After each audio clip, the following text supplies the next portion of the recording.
ଯଦି ମରୁଡ଼ି ହେବ ସରକାର ତ ନିଶ୍ଚିତ ଭାବରେ କ୍ଷତିପୂରଣ ଦେବେ ତା ଛଡ଼ା ଇନ୍ସୁରାନ୍ସ ବି ହେଇଛି ସେଇଟା ସେ ବାବଦରେ ମଧ୍ୟ ପାଇବେ ବର୍ତ୍ତମାନ ତ ମରୁଡ଼ି ହେଇନାହିଁ ବର୍ତ୍ତମାନ ଫାଟିବ ମୁଁ ଯାଇଥିଲି 3-4 ଦିନ ତଳେ ଗୋଟେ ଜାଗାକୁ ପ୍ରାୟ ସେଠି 15 ଦିନ ବର୍ଷା ହେଇନଥିଲା ମୁଁ ଥିଲି ସେଇଠି ବର୍ଷା ହେଲା ଆଉ ବର୍ତ୍ତମାନ ସେ ପରିସ୍ଥିତି ଆସିଲେ ଯେତେବେଳେ ଆସିବ ସରକାର ନିଶ୍ଚୟ ବିଚାର କରିବେ ଋଣ ତ ରେଗୁଲାର ଦିଆହେଉଛି ଚାଷ ଟାଇମ୍ ଆସିଲା ବର୍ତ୍ତମାନ ଋଣ ଦିଆଯିବ ଲକ୍ଷ ଟଙ୍କା ଋଣ ଦିଆଯିବ 20,000 ସବସିଡ଼ି ବିନା ସୁଧରେ ଯେଉଁମାନେ ସୁଧ ଦେବେ 2% ସୁଧରେ 3 ଲକ୍ଷ ଟଙ୍କା ପର୍ଯ୍ୟନ୍ତ ମଧ୍ୟ ଋଣ ଦେବାର ବ୍ୟବସ୍ଥା ଅଛି ଋଣ ରେଗୁଲାର ଦିଆଯାଉଛି କିନ୍ତୁ ଆଜ୍ଞା ସମବାୟ ବିଭାଗ ଏକ ଚିଠି କରିଛି ସମ୍ବଲପୁରରେ ଆପଣ ଯଦି ଦେଖିବେ କି ଋଣ ପରିମାଣ ବଢ଼ି ବଢ଼ି ଚାଲିଛି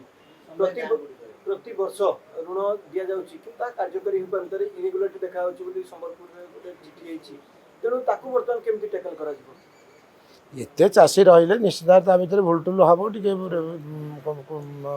ଲୋକ ବି ଅଶାନ୍ତି ରହିବେ କିନ୍ତୁ ଋଣ ଚାଷୀ ପ୍ରତିବର୍ଷ ବଢ଼ୁଛନ୍ତି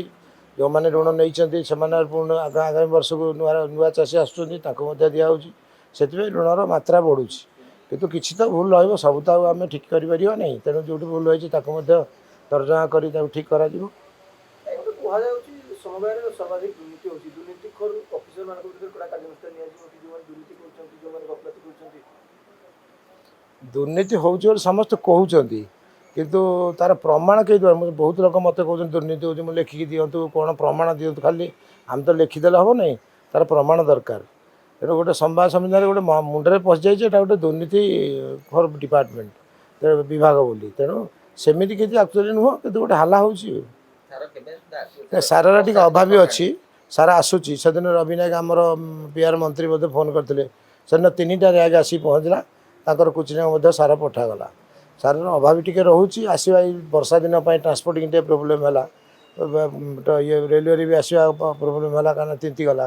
ସେଥିପାଇଁ ଟିକେ ଡେରି ହେଇଥିଲା କିନ୍ତୁ ସାର ରେଗୁଲାର ଆସୁଛି ଦିଆଯାଉଛି ଆଉ ଚାଷୀ ଯେମିତି ଚାହୁଁଛନ୍ତି ବର୍ତ୍ତମାନ ସାଙ୍ଗେ ସାଙ୍ଗେ ଦିଅ ସାଙ୍ଗେ ସାଙ୍ଗେ ଟ୍ରାନ୍ସପୋର୍ଟିଂରେ ଆସୁଛି ଦିନ ଡେରି ହେଇପାରେ 5 ଘଣ୍ଟା ଡେରି ହେଇପାରେ ତେଣୁ କରାଯାଉଛି ଯେତିକି ସକ୍ଷମ କରାହେଉଛି